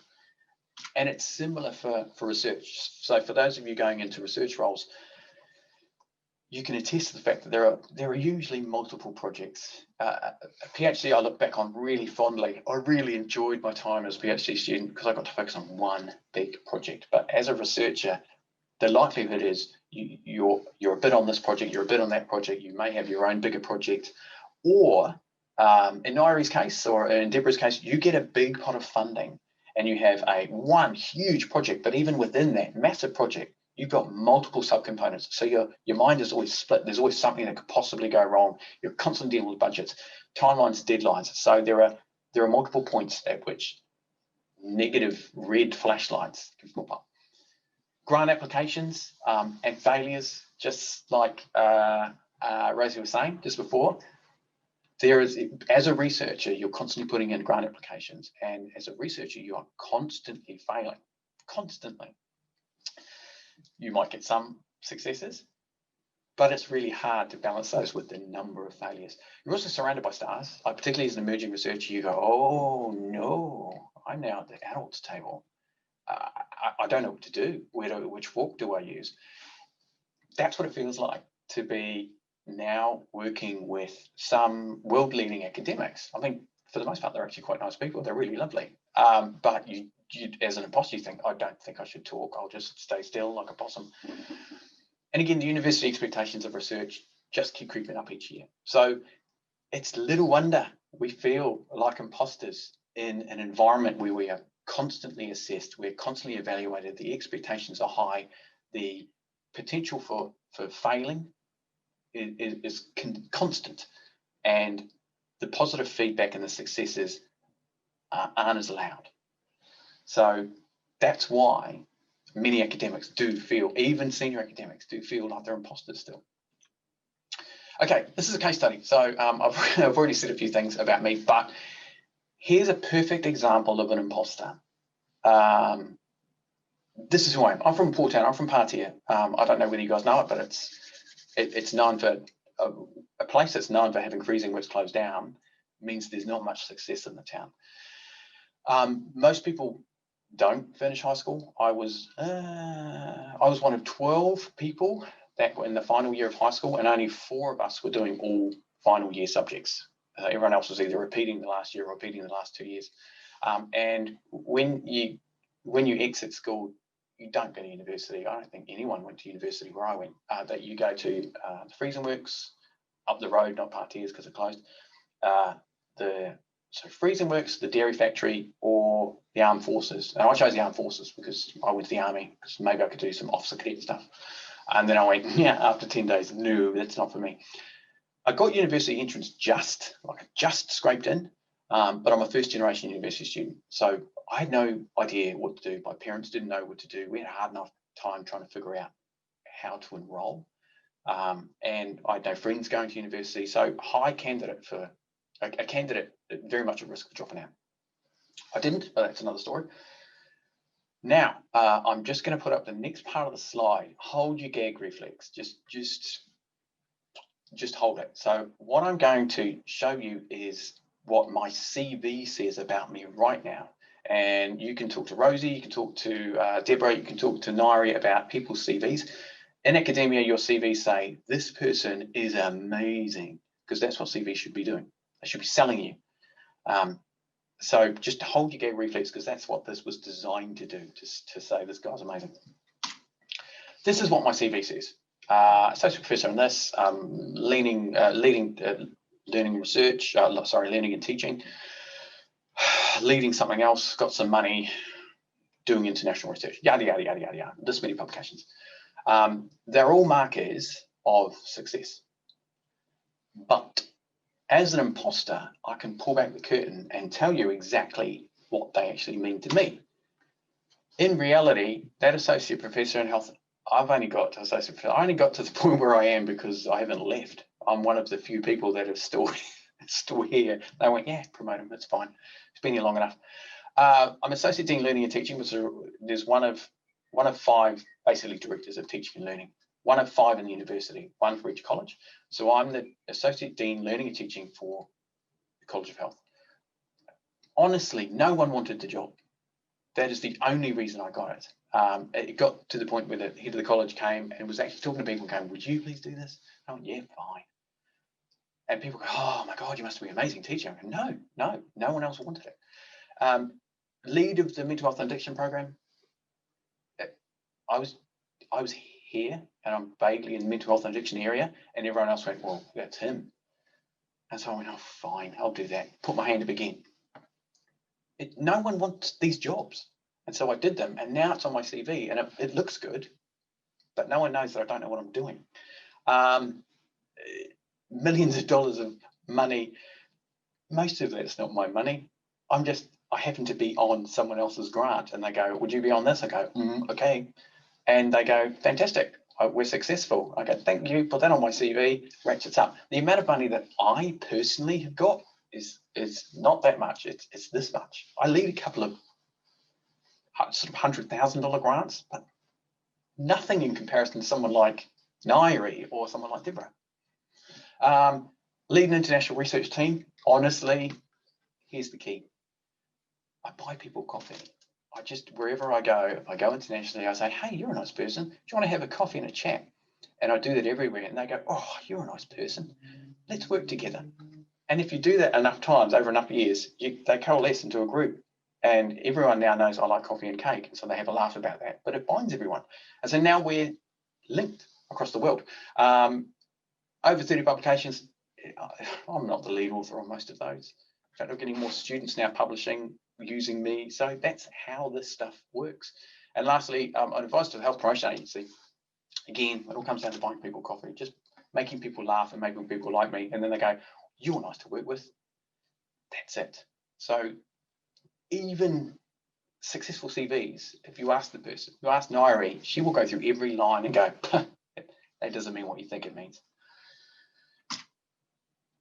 Ooh, wait, let's go here.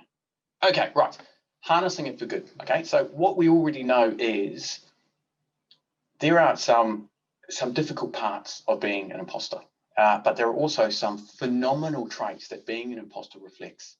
So the reality is, whether you like to hear it from me or not, if you're feeling like an imposter, you're someone I want to work with.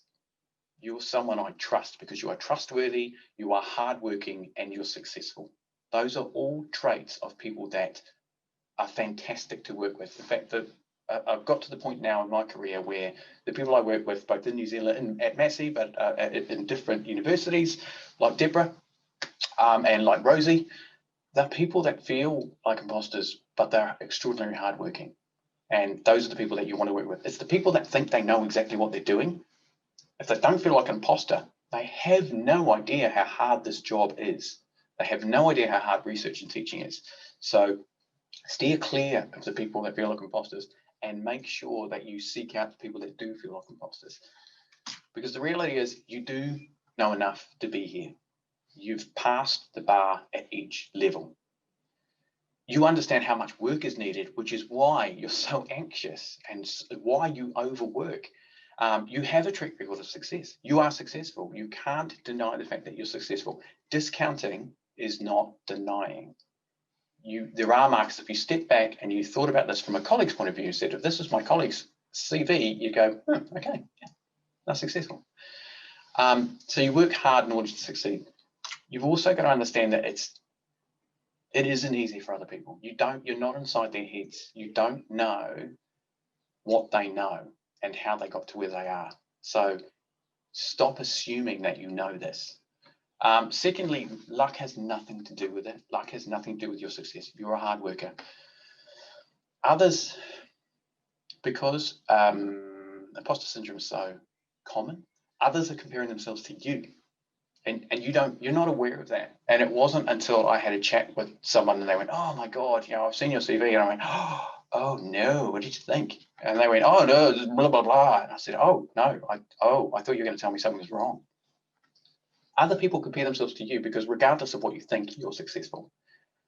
And there's always more to learn, whether you're an undergrad or a postgrad or an emerging researcher or an associate professor or a professor.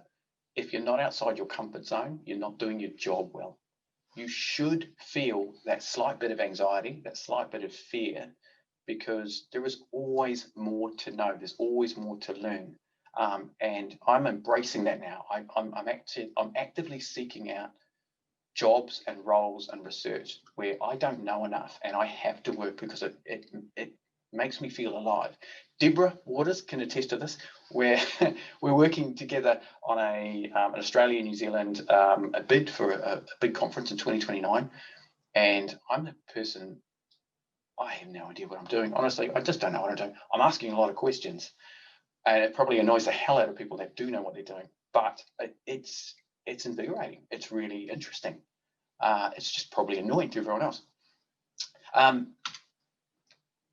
If you look back on your career now or your progress, there's a way to reframe this now. You got through from undergrad to postgrad because you were studious. Regardless of what you think, regardless of how that makes you feel uneasy to acknowledge that, you have these traits that we want in academia. You were studious. You passed your postgrad courses because you are hardworking. Don't discount the fact that you are hardworking. You published your first article because you had initiative and ability. Yes, your supervisor may have helped, but you have the ability to do this. Just a slight story. I published my first article in the New Zealand Medical Journal when I was doing my PhD, and it was with my supervisor and another student. And I'd written it, and I was the lead author. I was like, oh, wow. And I came in and I said, oh, we did it. We got published. We got published in the New Zealand Medical Journal. And my supervisor was so happy. And he said, oh, I told you you could do it. It's fantastic. Well done, you. That is you own that success. Unfortunately, we were in a coffee room with another academic, a senior academic, who was less supportive and said, where did you publish? On New Zealand Medical Journal. And he said, they'll publish any crap. And walked out. And I thought, oh. So for an imposter, sometimes even those golden times where you go, oh, maybe I'm not an imposter, that can be the rug can be taken out from under you very, very quickly. So definitely try not to invest your ego in what you do. See it as a job. See the fact that, yes, sometimes you'll get knocked back, but you just got to get back up there and keep going. If you're at the point where you've already passed your PhD, you attained it, not only because you're smart, but because you persevered. And that is a trait that is incredible, and you need to acknowledge the fact that perseverance is something we value in academia. Not everyone that starts a PhD finishes a PhD, and not everyone that submits a PhD passes a PhD. The fact that you got through means not only you're smart, but you stayed the course and you got it through at the end. Mine was 7 years ago, but it was painful. It was by the end, I loved it, but it was by the end, I just said, just get this away from me. Perseverance is something that we value. And lastly, getting a job. You got the job not because everyone else was crap, but because you have the smarts and the skills. Now, Deborah and Nairi, I'm sure, have sat on employment panels, job panels, and I have sat on job panels.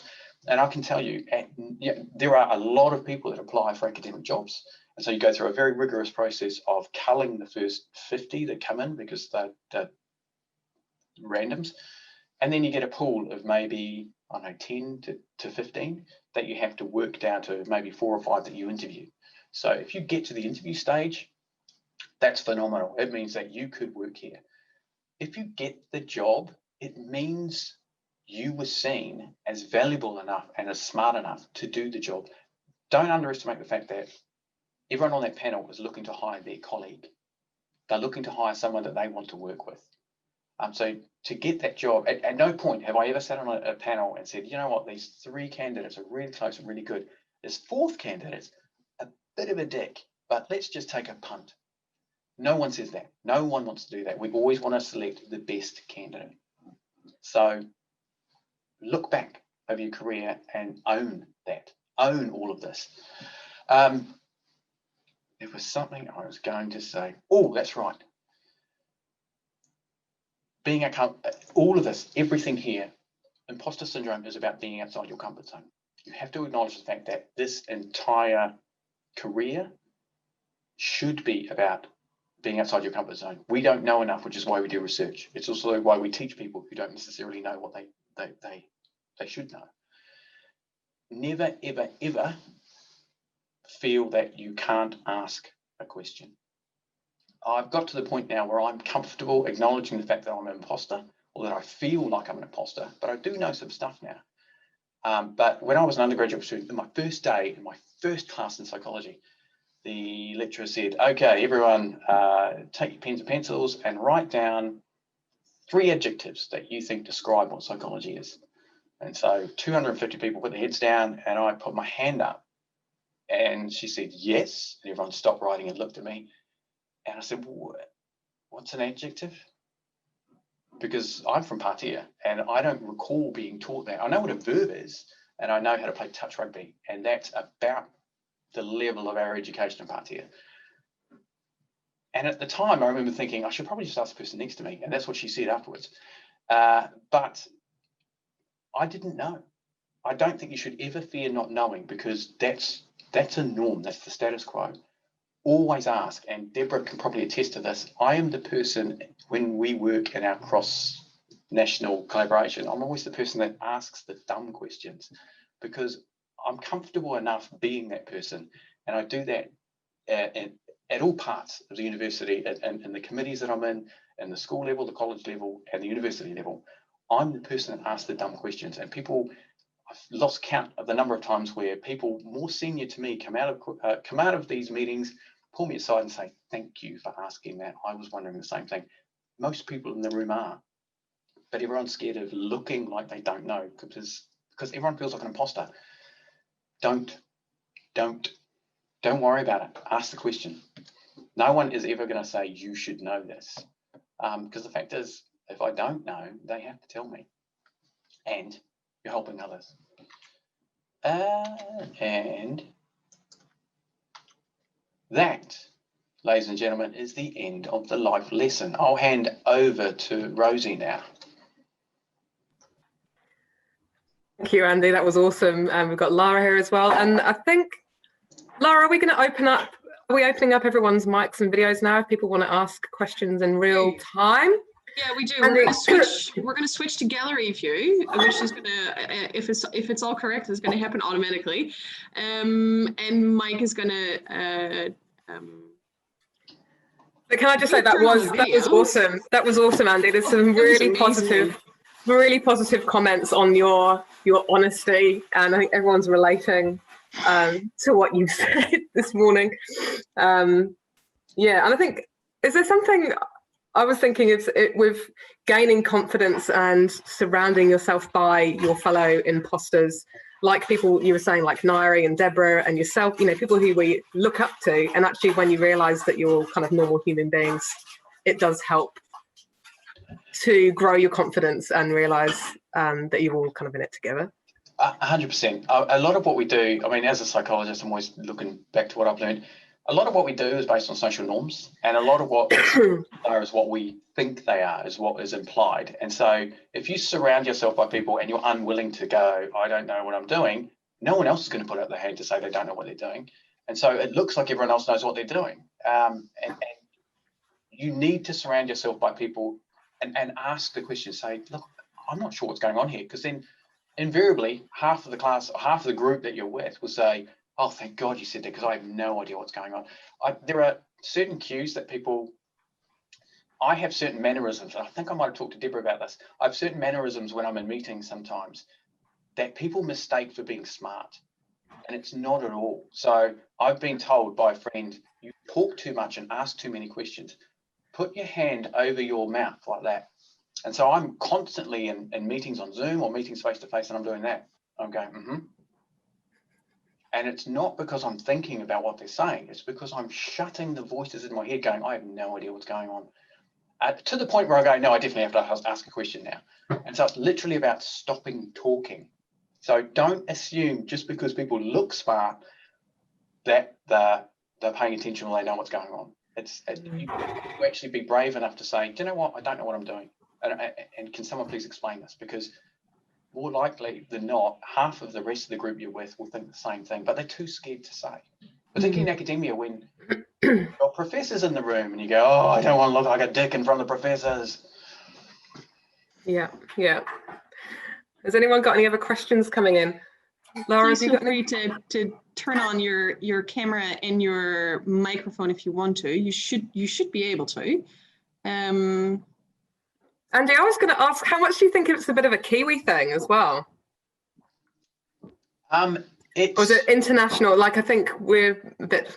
It's international. I mean, firstly, the research is it's just everyone. It is everyone. It doesn't matter what discipline. There are so many people that feel across the disciplines like imposters, but also it is definitely international. I don't know. I didn't see any New Zealand research, but there's a lot. Having talked to colleagues overseas, particularly at my level as we were coming through, it's so prevalent. And they were the people that were feeling it. And they said, I don't know what to do. Do I say something? Because I have no idea what's going on. I can comment on that because I've lived and worked in quite a few countries, and there are different ways that people present themselves, though, Andy, you've got to admit. And it's about personal space. It's about, New Zealand is very differential. We don't want to take a pot at somebody.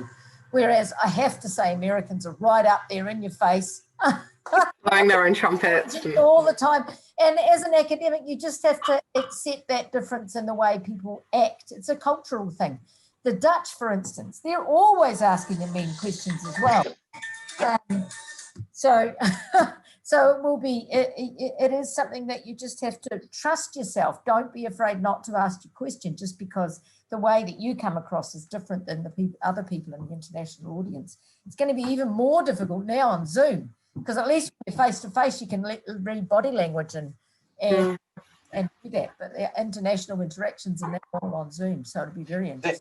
Actually, that's a really good point. Having worked with a number of Dutch researchers and Europe, people from other European countries and the US and Australia, it can be really intimidating when people use vocabulary. Like, I didn't know what an adjective was, so how the hell am I meant to know the types of terms that you're using now? And when you ask a question, and for example, a Dutch colleague says, "Why did you ask that?" He wasn't saying, "Are you an idiot?"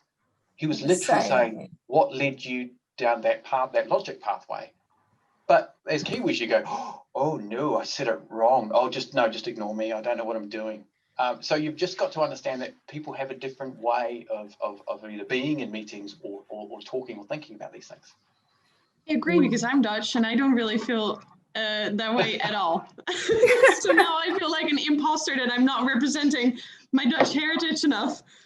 You've lived here, Lara. No, maybe that's And No, we just had a comment that they can't turn on the videos or the microphones. So Mike, I was just wondering how that works. I can see one person, Lynette. It's working now. I think It's working now. It's working now. Yeah, it's working. Okay, that's fantastic. Great. good. So now If everybody has to not be shy and ask questions. Yeah. I will ask a question, because I actually do have a question, but want to highlight that if anyone else has a question, please feel free to ask. Celebrating successes. When I started my PhD, I was like, you know what? I'm going to celebrate every small success that I have during my PhD. And the other day, to be fair, I was somewhere in the middle of a list of authors, imposter, but it got published and I was like, oh yeah, okay, sweet, yeah, cool. How can we maintain celebrating, even if it's the smallest success, to make sure that we somehow maintain a sense of worthy feeling in this wonderful research? That's really, really difficult, particularly in a country that says no tall poppies, in a country that says, you know what, just get on and do the work. And so if you celebrate something, you say, God, look at this, I just got this. People go, why are you blowing your own trumpet? We do have to have, particularly with new and emerging researchers, we should have a context in which we say, let's celebrate this. Let's bring everyone together and say, publication success, small grant success, like getting $5,000 it's not nothing. $5,000, and Nairi and Deborah can attest to this. A lot of our multi-million-dollar New Zealand longitudinal study of aging started with a $5,000 grant. And so small money attracts more money and attracts more experience. We should be celebrating that at the start. No one does, but we should be saying, you published, you got this. That is fantastic. We just don't have a culture of it. And we really do need to, institutional cultures of celebrating that. I agree, Andy. And I think we're lucky to have an HOD in the School of Physiotherapy, Lee Hale. That's how she starts her staff meetings. Is That's what awesome. what have people accomplished, and goes through, and it really is just highlights. And even if people aren't there who have accomplished it, but it sets the whole tone of really what she's trying to achieve in the school. It's great. So it comes from the top, I would say. It does. It's driven from the top, and so it's the professors that feel that need to start saying, this is how we're going to do this now. It's very hard in a university system that is set up in 1810, and you just carry on those systems. And so it's really hard to change your approach, but it's not impossible. So it's nice to see that is happening. And you can develop a little bit of that if you've got these mentorship groups of other students and early career researchers where you can go for breakfast or have a coffee and just say, hey, this is what I've done. And then actually you realize that maybe it is a bigger deal, and then it filters through and gets to, to the main meetings as well, and can be recognized there. And I want to comment on that too, because when I was doing my PhD at the University of Melbourne, Jane Gunn and I formed a Pickles Club. So William Pickles was a famous primary care researcher back in the day. And so we became the Pickles Club, and we just met and bitched about our supervisors, actually. We met and said, oh, let's just get together. And so then we got the group of students together who were going through together, and we were very fortunate that they all wanted to join. And we just sat and talked and supported each other. And then we had a seminar series. And our Pickles Club seminar series got really famous throughout the university. And it was very encouraging, because we each saw that it was a struggle to do a PhD. And PhDs are weird, you're the only person doing them. And if you don't do anything, nothing happens. It's not like large projects and group work where there's several people working on it. Yes, you've got to rely on your supervisors for certain things, but it's actually your job. That's what you're doing. So I think that this initiative to have a student chapter of the NZAG and invite people to come together and join together. In New Zealand, we have a small number of people. So we need to really reach out and support each other across our distances during the student and early career parts of our career, parts of our journeys. I'm just going to respond to, absolutely agree with that. I'm just going to respond to a question I had that was sent through. It was about, do you understand why people who come across not struggling with imposter syndrome can feel so intimidating? And it's, I mean, it's almost bound up in the fact that they don't struggle. Like what I've learned to this point is that, yes, you can have some exceptionally just bright people who are stars and they go, yeah, I do know all this stuff, but they're very, very uncommon. For the most part, the people that I know and have worked with in the past who don't have imposter syndrome either are not admitting to it, or B, they just aren't aware of how tough this job is and the limits of their knowledge. And unfortunately, it's more the latter. It's the limited knowledge that has really made it difficult to work with them, because they've said it is this way. It is only this way. They're very rigid in their approach. And they've said, this is the amount of knowledge I need to get this job done. Whereas I'm the opposite that says, actually, we need to know a lot more and we need to understand context. So to a degree, people with imposter syndromes feel intimidating because they don't necessarily know that they don't know enough. And so they go, God, I'm amazing. I know I can do this job standing on my head. That's not necessarily the case. So it can feel intimidating, but I'm fully team imposter. Like, I think it's a superpower. I think now I know who I am, and now I know what an imposter is. I can see that there are superpowers. We're successful and hardworking, and we're trustworthy. We're honest people. We are honest enough to say to others, I don't know enough. Can you help? And people love that. People like honesty. Robin, Question from Robin. I wanted to ask if there's the concept of competing imposter syndromes. So I see myself primarily as a clinician. I'm a speech therapist. Until last year, spent most of the time working at the hospital. I was a senior, I was a specialist. I've given all of that up to do a PhD. So I'm now at the hospital. I'm nothing anymore. People forget that I'm there. And so I get left out of a lot because I'm not there as much as I used to be. And at the university, I'm a PhD student, but I'm not always on campus. I'm not part of a lab group. I'm just doing my own thing. So I'm not part of anything there. So I've got this kind of double load of having, I'm an imposter on both sides, and I have no space of, where I am anything except an imposter. And I just wondered whether that's a concept that anyone else has come across. And if so, there's so many of us in this area who are both clinicians and emerging researchers, and bits here and bits there, and caught between having a patient load and dabbling in bits of research. And how do you balance the competing interests of multiple workplaces and multiple teams when you're not really part of anything? I can definitely respond to that. Wonderful. Thank you for picking up on that. I happen to have a wife who is 0.5. So she's part-time work, but she's a clinical neuropsychologist, and she's just finished at the university here, and she's in a position where she's now going into private work with the companies. She's got 3 competing offers, all for a lot more than I'm on, and she just keeps saying, "Oh, I don't know why they're offering me this."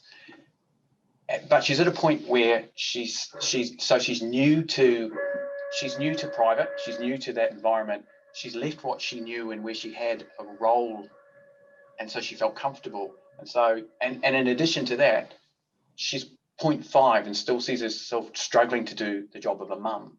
And so she says, I'm doing a bit of a role of a mum, but I'm not a full-time mum, so I'm not doing that well. I'm not teaching anymore, which is what I knew. And now I'm doing this stuff, and I'm only 0.5. And so at every point she's going, I'm just not good enough at everything that I'm doing, and it's probably going to be obvious. I think what helps, certainly what helps is engaging with other people, talking to people in your new environment, and say, we should meet regularly, have coffee, have chats. Every coffee and chats and cake solve everything.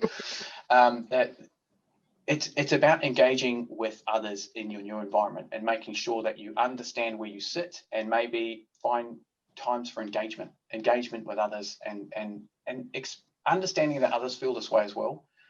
Certainly having lost that role as a clinician and being in a new role as a PhD student, starting at the bottom of what is perceived as a long ladder, it can be tough. It can be really, really hard.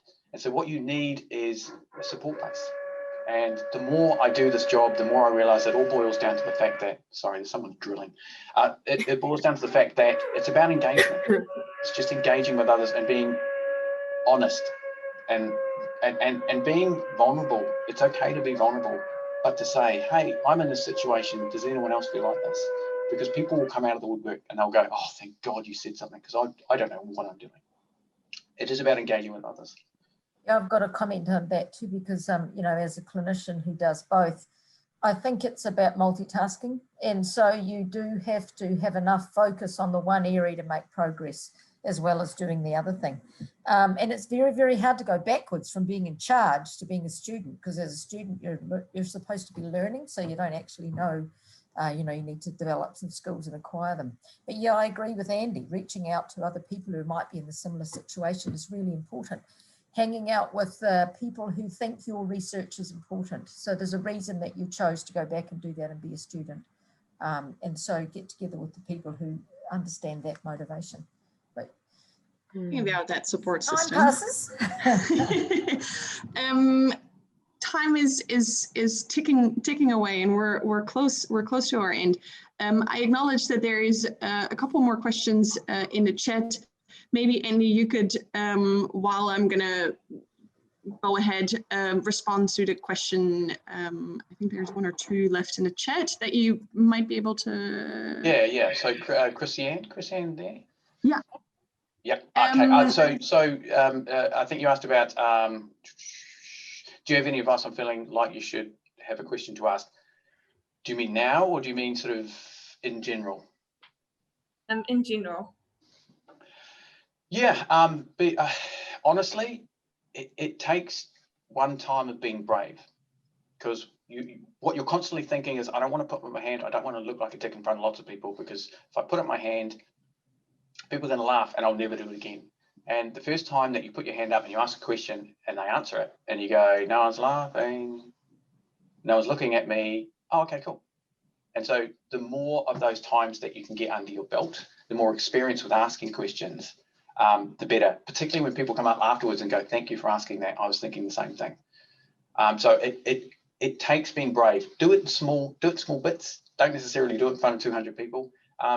Do it when you're talking to someone and they're explaining something and you don't quite understand. You go, can I just stop? Can you just explain this part? And then they'll go, okay, cool. And then you get into the mode of asking questions. And then it expands over time, where you get to put your hand up and say, can everyone stop? We don't know what we're doing. I don't know what's going on. Can you please explain? So it starts with little bits, little questions. And you can be guaranteed, if you ask a question, there'll be another 3 people in the room who want to ask the same question. So don't think it's a dumb question. Just ask it. And then we'll finish with the last question by Jason and Joe. You can. Oh, yeah, no, I was just going to say, so I don't even want to say I've got imposter syndrome, because then people might say, actually, you literally are an imposter. You don't have imposter, you know, like that's the, and then, so I don't know how knowing that imposter syndrome exists helps, because there's still going to be times when actually I'm an imposter in a situation, you know, and so I don't know. It is a degree to acknowledging that there are certain things about being an imposter that will make you feel a certain way, and then other times when you go, no, I literally don't know enough in this area. And I think there's a space in the middle where I think that's the point where you go, do you know what? I'm going to ask for help, and I'm going to ask. It's like we talk a lot in mental health and addiction about co-development. It's about being brave enough to say, do you know what? I'm not an expert. Let's talk to people with lived experience. And so you sit with them and say, explain to me what this is or how you experience this. Just be brave enough to put your hand up and say, I don't know whether it's because I'm an imposter or because I don't know enough, but the result is the same. I'm not sure. And so always put your hand up and just say, could you talk to me about this? And it might be that you go, oh, no, I was right. but it's still building bridges. It's still building bridges with people you might not have talked to before. So I think there's value in, regardless of whether it's being imposter or not knowing if you know enough, just being brave enough to talk to people. Wonderful. And sorry. I'm just worried of the time ticking away, and I need to introduce our wonderful new support system that we're going to set up as an association for students and early career researchers in the gerontology research area. Mike, could you possibly pop up the PowerPoint? Click on again. And in the meantime, I would like to ask everyone to, all your microphones are off again, but turn off your video, because we are going to form a student/ECR committee to actually address the things that we just talked about. Let me just grab this. I'm on the hunt for people who are keen to be part of this student ECR committee and be part of an active and friendly association in the gerontology research area. And it will be great. It will be a great opportunity for me to set this up and for you to be part of this. It will be great to work on career development skills, and is a great bonus for all us imposters. It would look great. It's a great addition on your CV as well. So if you're keen to join this committee, you can sign up through the Google Forms that's on here. I'll pop that in the chat as well. What will we do? Can I get the next slide, please? First of all, we're going to form this subcommittee and set ourselves some yearly goals. And among the things that we want to do is create a section in a monthly newsletter. Next slide. As well as organize 2 student/ECR webinars per year, organize a student/ECR stream during the NZAG conference, as well as possibly some awards. We will set up a mentoring program that's absolutely great for all us imposters, where we can get some advice. And a new idea that just sparked me because I read the words coffee and cake. It seems like us students and ECRs should have, I don't know, maybe a monthly or a bi-monthly session where we just grab ourselves a cup of coffee and meet over Zoom to discuss what we're actually going through. And obviously, we will work closely with the NZAG Executive Committee. So if you want to be part of this committee, I'm going to pop the Google Forms link in here. Please feel free. Oh, I should do that for everyone, not just you. Nari, she's already part of it. If you want to be part of that, please feel free to sign up. It will also be distributed through the universities. Find some members. With that, I personally want again to thank Andy and Deborah for their wonderful presentations, Rosie for co-hosting, and Nari for facilitating this webinar. And with that, my job is done, and I'll hand over back to Nari. Okay, thank you very much. I also want to echo my thanks to both Rosie Gibson and Lara Vlistra for organising this wonderful webinar with our 2 great speakers. Yes, everybody give them a yep, it was a great thing. And to our speakers for today, Andy Towers and Deborah Waters. So that was a great contribution today. I'm also very excited about this new chapter for the NZAG and how students are the lifeblood of an organisation and of a discipline. So we're really looking forward to more interaction. So for those of you who might not know, I'm the president of the NZAG. I want to thank Age Concern for being partners in our NZAG Age Concern webinar series. Again, our gold sponsors for today are the National Science Challenge, Aging Well. Also, our other sponsors are on this slide and the next slide, which will come shortly. So not just today's webinar, but this is the conclusion of our 5 webinars. So I just put a general thanks out to all the webinar presenters, and I'm going to read them out for those of you who followed us through. That will remind us of the really high quality presentations that we've had. Marguerite Broadcroom and distinguished Professor Paul Spoonley with Greg Ward in that first one. And then the housing panel, wasn't that fascinating? Helen Potiki, Paul Barber, Troy Churton, Scott Fegans-Show, Susan Jenkins, Dr. Kay Saddle-Smith, Yvonne Wilson, and then we had Professor Vanessa Burholt and Macarena Dudley on the third webinar. In our panel with, which was led by John Parsons, Taking a Breath, Reflections on COVID, that was Dr. Judy Blakely, Dr. Ashley Bloomfield, Murray Estridge and Simon Wallace. We also had a series of facilitators who facilitated breakout sessions during 2 of those webinars, and I want to thank them too. That was a good opportunity for people to have a bit of a chat and a catch up and have a say about what's important for gerontology in New Zealand at the moment. Also, thanks to Multimedia Systems who facilitated these, made the technology go for us. And a reminder that we will be able to find these webinars on the Age Concern New Zealand YouTube channel, and we can watch them again, which would be really good. So with that, I'll say thank you to everybody and we'll sign off. Look forward to seeing lots more registrations for the New Zealand Association of Gerontology, and very much looking forward to seeing the student developments as we go through the rest of this year and through next year.